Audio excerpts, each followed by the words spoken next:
Sometimes I can hear the sound trying to make sense in my brain.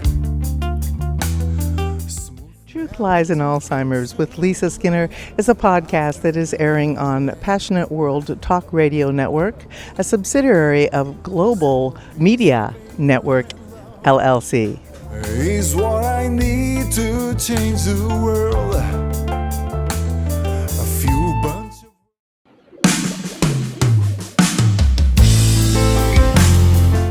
How's everybody doing today? Welcome to our show, Truth Lies in Alzheimer's, the podcast. I'm Lisa Skinner, your host. Let's go ahead and start this conversation.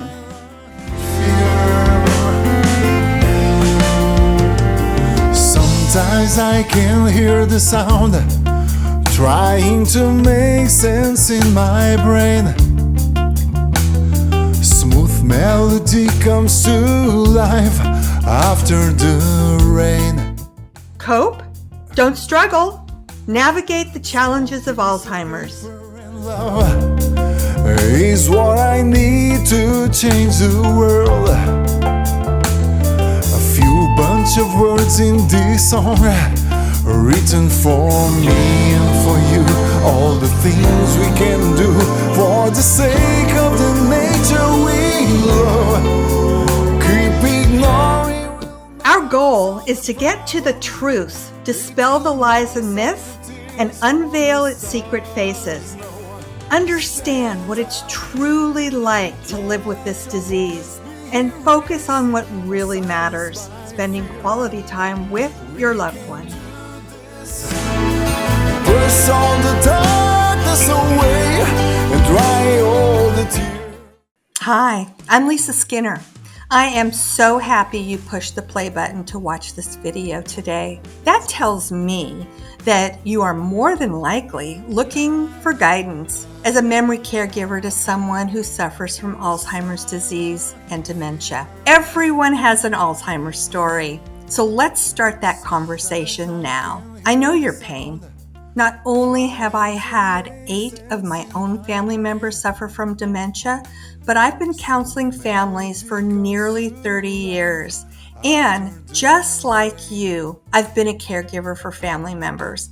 I know firsthand the challenges that unexpectedly show up, just like a California earthquake that shakes your very foundation, and it comes out of nowhere. For many, many years now, I've listened to the stories of people living with dementia, about aimless wandering, looking for something that doesn't exist, hallucinations, delusions, paranoia, just to mention a few of the behaviors that we see. And the worst part about this disease is that everyone is in it for the long haul. It lasts 4 years. The average is 8 to 15 years. So let me share a little bit about me and my skill set. Well, I'm a behavior specialist with an expertise in living with Alzheimer's disease and dementia. My background includes being a speaker, a counselor, a support group leader, a regional director for one of the largest senior care organizations where I set up memory care wings, developed programs, and I am a certified dementia care trainer through the Alzheimer's Association. I also hold a degree in human behavior. I have written multiple books on the subject and now have developed a concise guide, a book, and a workbook that delivers solutions that will help you return to what really matters. And what's that? Spending quality time with your loved one. I applaud you for having the courage to care for a person who will eventually rely on you for everything. Many people over the years have said to me that the job would be so much easier if it only came with a manual. Well, now it does. With our new training workshops, we will cover many of the everyday challenges that you will encounter, which will equip you with an arsenal of tools and tips to help make your world easier to manage. Currently, there is no cure for Alzheimer's disease, nor a way to detect it in its early stages. Yet, every 66 seconds, someone in the U.S. is diagnosed with Alzheimer's disease. So follow along with me as I join you in your new reality. I know this information is not easy to find, but you have come to the right place. All you need to do now is listen, learn, and implement the techniques that I will be teaching you into your new world of memory caregiving. Please go to our website at truthliesalzheimers.com to learn more. I'm Lisa Skinner, and I am here with you on this journey.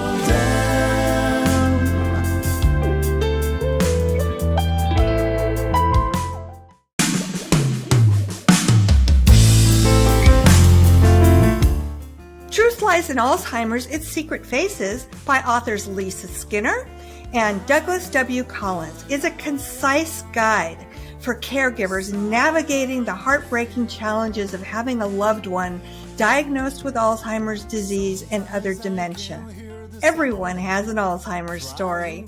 It's time to start that conversation about Alzheimer's disease and stop treating it like it's only family business. You can find it on Amazon.com, Barnes & Noble, and other fine booksellers. Paper and love is what I need. Humanity witnessed thousands of diseases over the years. Cures for some, but a few devastated the world. Countless suffering and pain for the patients and families, even losing their loved ones at times. Today, our society demands more advancements in the medical sciences, a futuristic technology of bloodless surgery and ultimate method of healing the body from the root cause. And that's where GeoStar steps in, safeguarding the future health with the power of regenerative medicine. If your aim is to work for the society, if your aim is to work for the betterment of the people, if you want to give life to the people, you have to burn like a sun. Global Institute of Stem Cell Therapy and Research, known as GeoStar, based in San Diego, California.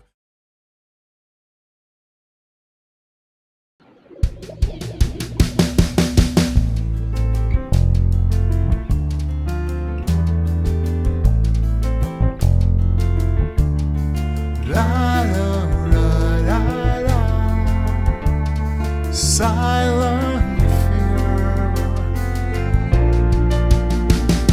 Sometimes I can hear the sound trying to make sense in my brain. Hi, I am thrilled to be able to introduce our very special guest today, Mr. Mike Parker. Mike is an award-winning writer, actor, director, and playwright. And Mike is the creator and founder of BuddyHollywood.com, which is an online entertainment magazine. Welcome to the show, Mike. I am so happy to have you here. Absolutely thrilled to be joining you, Lisa. Thanks for having me. Thank you. It's such a pleasure. Now, we say at Truth Lies and Alzheimer's, the podcast, that everybody has an Alzheimer's story.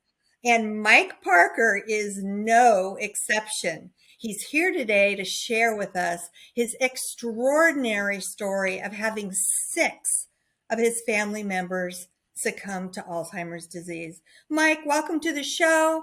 You know, this is almost unheard of to have 6 family members of the same family, all blood relatives, develop Alzheimer's disease.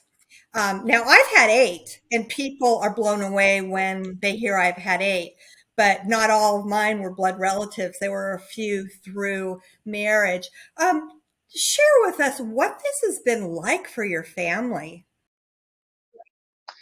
You know, you're absolutely right. Everybody has an Alzheimer's story, and I wish I wasn't part of that elite group. But I am, and I think the easiest way I can describe it is it's challenging. It's a little bit scary, and it's exhausting.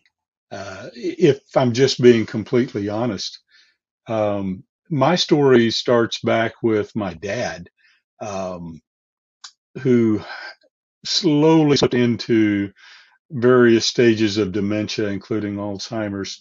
I would come home. My parents live probably a good 12 hours away from me by car, so I didn't get to see him very much. We would drive in, maybe two, three times a year. And at one point, my mom would pull me aside and go, "Do you notice anything wrong with Dad? I mean, he's just not himself, and I think he's got Alzheimer's." And I would talk to Dad, and he would seem fine to me. Of course, I'm not there all the time.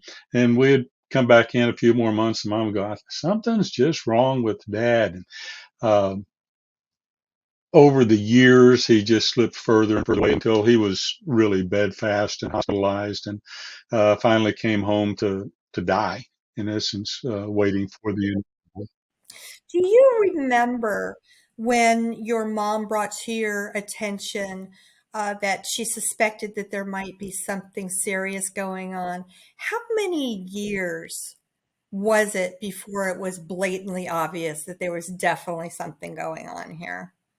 It really started when he was around 80 years old, and my dad passed away when he was 88. So I'm going to say about 8 years. And she probably noticed it before that. If I'm honest, my younger brother died of non-Hodgkin's lymphoma cancer when he was 39 years old, when my dad turned 80, just shortly after that. And the decline was marked after that point. Up to that point, he would exhibit uh, signs like paranoia. Friends would be over telling jokes, laughing. He'd be over in the corner going, "Why are they laughing at me?" Um, it had nothing to do with him, you know. So those kind of things would happen. And then as he continued to decline, he would lose his memory. He wasn't sure who people were, you know, lost bodily functions, getting to the bathroom was hard thing for him, and those kind of things until he finally got to the point where really he was incapable of taking care of himself. And how did your family manage the care? So talk to us a little bit about was he at home? Was your mother his primary caregiver? Talk to us a little bit about the care that he received during his illness. Wow. My kids call my mother the Iron Lady. She is the most tenacious, stubborn, um, uh, you willful person I've ever met in my entire life. And her whole posture the entire time she was going through all of this was, "That's my husband. I married him for better, for worse. I'm taking care of him." So he stayed at home pretty much all the way up until the point where he was hospitalized and uh, went into a nursing care facility for 3 or 4 weeks while he was getting his legs under him again, so to speak. And Mom was not happy at all with the care that he was receiving, and she basically said, "Nope, taking him home." I'm like, "You sure you want to do that? Because you're no stranger here." I mean, she's just in her late 80s at that point. She said, "Nope." So she took him home and called the VA, and they got a hospital bed out there for her, put it in the living room. And she slept in the living room in a chair beside my dad for the next however many years it was until he finally passed away. Did hospice eventually come in and help with the care? Hospice did come in right there at the very end. My brother and my older brother and I, tried to help as much as we could with the financial decisions and the care decisions, those kind of things. But primarily, we paid for private nursing care to come in and help Dad with, things like, giving him a bath, just those kind of things, feeding and helping him eat. But really, hospice didn't come in until the very, very end, probably the last 12 months. Well, that was my next question, if your mom had any help. So thank you for answering that, because that's got to be the hardest job on the planet, is to take care of somebody who can't communicate their wants and needs with you anymore. It is such a difficult job. And Yeah. Yeah, it's brutal. And fortunately, my mother had a very good, um, base of care, excuse me, um, for my dad. All of her sisters lived there, all of his brothers and their family. They had a pretty tight knit support group there in her hometown. So she wasn't by herself all the time. Oh, good. So, because you have had 6 immediate family members suffer from Alzheimer's disease or one of the brain diseases that causes dementia, do you give a lot of thought to the risk that you personally are at for developing dementia? People ask me that all the time, and I'm not quite sure how to answer it. Of course, I'm concerned, but I've done a lot of research on it, so I'm doing things to lower my risk. So tell us how you feel about kind of being in that high risk category. You know, that is such a very present question. My wife and I have this kind of discussion on a fairly regular basis, and she'll go, "Look Okay. at you, you know, doing one of these things."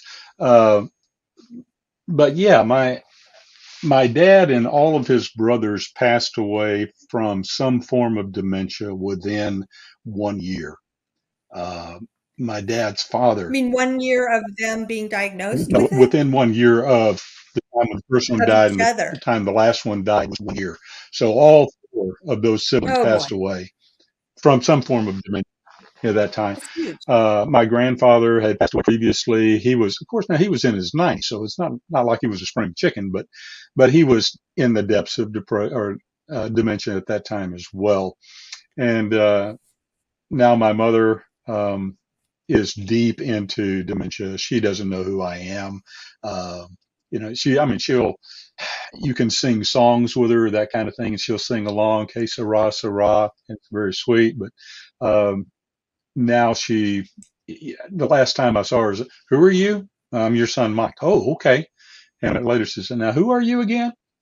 So that kind of thing. So it's kind of, yeah, well, I mean, she But would at she least knows respond she to it. knows you. She may just, yeah. Her short-term memory has probably been is off more than it's on, and she's pulling from her past memories. So she knows you, but she's just not sure where you fit into her picture. Yeah. Now, But to answer your question, go you ahead. you had asked me, do I worry about developing um, dementia or Alzheimer's, one of those kind of things? And absolutely. I mean, it's when you talk about your dad and your beloved uncle, who was the sweetest guy in the entire world, he got very violent towards the end. Obviously, I look in the mirror and go, "Are you okay?" Then I'm talking back to myself. I'm going, maybe I'm not. I don't know. It certainly makes me want to delve into what kind of research is being done on Alzheimer's right now, or on any kind of, and what are some things that I can do to make sure that I'm keeping my brain active as well as my physical body.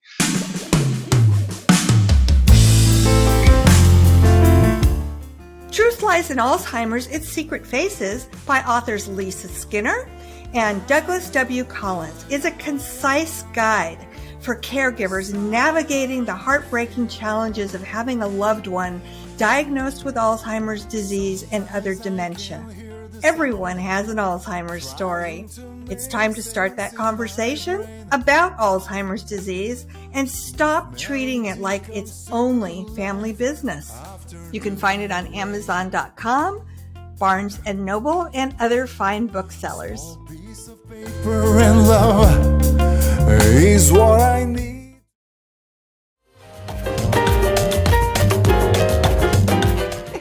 I started doing the DM zone because I love interviewing people. And I got the opportunity to start visiting with authors, with corporate clients, and it helps them relax if we're just chatting. For sure. And so that's where the DM zone created its beginning. Then I got to go to Country Thunder. And, all the fun stuff. then our Hollywood producers said, "Oh, gee, you do interviews? Yeah, well, come on over." And I got to do red carpets, and that's awesome. I've had a blast doing it. So about for the last 15 years, I have been doing the DM zone. I love it. And it's fun to interview people because you get to not only get to know them, but know what makes them tick and know what makes them be proud of who they are and what they have going on and all these different things happening. But it's great. I'm very excited to watch your show and everything like that. I love it. Are Arnold Schwarzenegger supported the use of stem cells for medical treatment as one of his main election agenda items. Credit goes to a handful of people, like USA's First Lady Nancy Reagan, the authority in the field of stem cell science and chairman of Geostar, Dr. Anand Srivastava, Michael J. Fox, Christopher Reeve, and a few researchers who fought against the entire establishment to make this unexplored yet powerful medical science to see the daylight. There's only one type of Alzheimer's disease that's actually considered genetic, and it's the rare form, which is early onset, which typically shows up before the age of 65. The more common form of Alzheimer's disease is not necessarily genetic, but it does tend to run in families. So really that just becomes a risk factor for us because we've had multiple family members who have developed it. But there are so many risk factors that can get thrown into the bucket. And the more you have stacked against you, the more at risk you are of developing it. So just because it runs in your family, you still only have a 50% chance of developing it.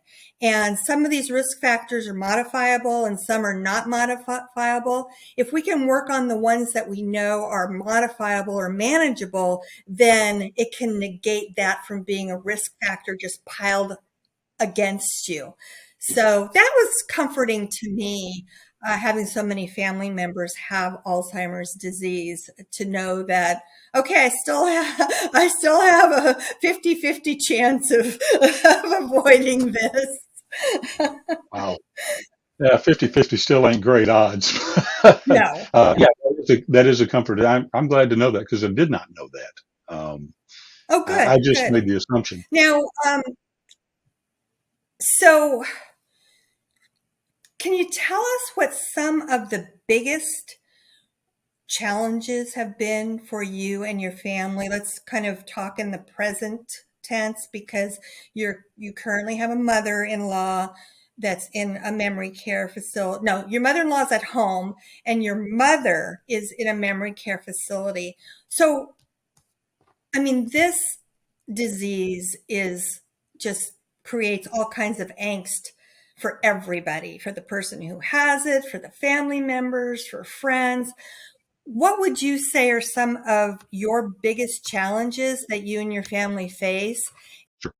I think the biggest challenge that I have with my mom is that she's just so far away. I mean, she's in a memory care facility in South Central Arkansas. I live in Middle Tennessee, so we're getting to 12 hours away by car. Uh, my older brother lives probably 5 hours away from us, so he's a little bit closer.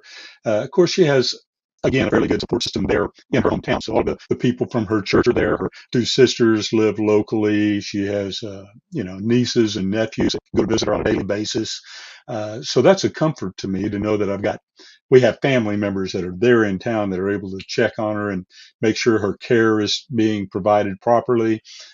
She is in hospice right now, so we have hospice coming in on a daily basis. Her diagnosis is not good. And we've gotten the call 3 times in the past 6 weeks that this is it, but it's still not it, and she's still there. So I think she's getting the best care that she can at this stage of life for what she's going through. So I'm not satisfied with the care that she's getting. It's just challenging that I can't be there all of the time that's my mom. Oh. Yeah. But you do feel that she's being well taken care of. Boy, that's a bit of a loaded question. I'm going to answer it this way. My mother-in-law is still functional. She is declining. She has a lot of health issues, everything from COPD and high blood pressure to heart palpitations and angina, and the list goes on and on and on. I have kind of refused to accept the term caregiver. Quite frankly, I had this conversation with a cardiologist about 3 weeks ago, uh, and my response was, I've seen what happens when family members turn into caregivers. And because the steady decline Now, this is my perspective. You, as a professional, may have a different view altogether. So, disclaimer. Uh, but when I see that steady decline, it's like it requires more and more of your time and more of your effort and more of your emotional reserves until you get to a point where you actually resent and maybe even dislike. And hate's a pretty strong word, but I've seen people actually grow to hate their parents or in-laws or whatever else because it's just so in your face all the time. And my response was, I love this woman. She's my mother-in-law. I mean, she's been my mother-in-law for going on close to 50 years now. So, I remember her from way back when I first got married, when I was a baby. It feels like, and I don't want to dislike her, and I don't want to be frustrated and angry with her, and I certainly don't want to grow to hate her. So I don't want to be her caregiver, and I'm like, I'm not going to be that. I'm going to be her son-in-law, and when she needs help, I'm here to help her. And if she needs me, once a week, I take her out so she can get out of the house, and she's got her little walker, and she goes around and does her shopping, that kind of stuff, and and I'll sit with her in the evening, go, how you feeling? You doing okay? Are you lying to me? Tell me the truth. How are you feeling? That kind of stuff.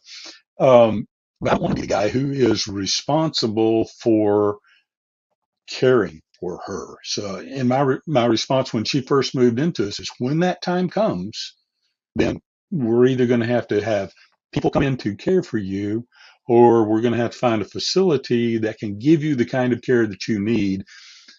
Because I want to be your son-in-law. I don't want to be your.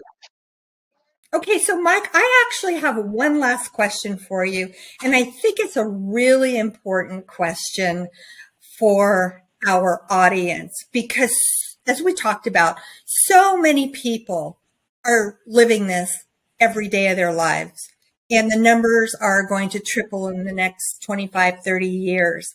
So because you are on this journey now with your family, is there any advice that you can share with our audience that might help them have an easier time managing this disease? Something that maybe you know today that you wished you had known before? Is there anything that you can share with us? I think for me, the most important thing has been that you have to have someone you can talk to about this without feeling like you're judged. Because when you live with an Alzheimer's patient, or you live with someone who's suffering dementia, whether it's in your home or whether it's in a care facility somewhere else, it's the elephant in the room. It's always right in your face. You're never very far away from it. And you have to be able to express your anger, your frustration, your despair at times. Um, you have to be able to express that to someone who is not going to feel like you're just the most awful person in the world for not wanting to be in it all the time. Uh, Fortunately, I'm married to a incredible woman who will take a walk with me pretty much every day, at least for a half hour, 45 minutes, and we often look at each other and go, "Okay, safe space. I just need to talk." And it's like, talk, baby, talk. And I will talk as well. And just so you can pour all of that stuff out so that when you get back home, you're ready to face it again. I think that's the biggest thing for me is don't do this by yourself. No. And I think we're all in agreement now that everybody truly does have an Alzheimer's story, but people are just now starting to come out of the woodwork and be willing to talk about it.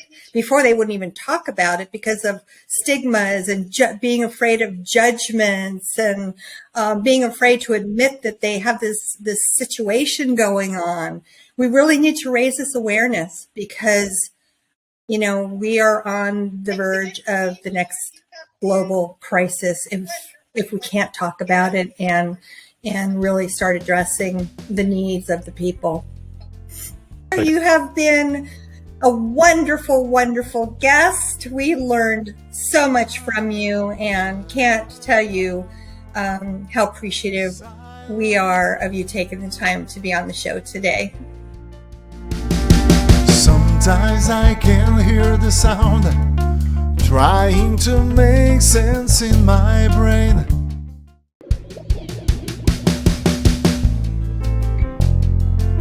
You have to have someone you can talk to about this without feeling like you're judged. When you live with an Alzheimer's patient, or you live with someone who's suffering dementia, whether it's in your home or whether it's in a care facility somewhere else, it's the elephant in the room. It's always right in your face. You're never very far away from it. Sometimes I can hear the sound trying to make sense in my brain. Smooth melody comes to life after the rain. A small piece of paper and love is what I need to change the world. A few bunch of words in this song written for me and for you.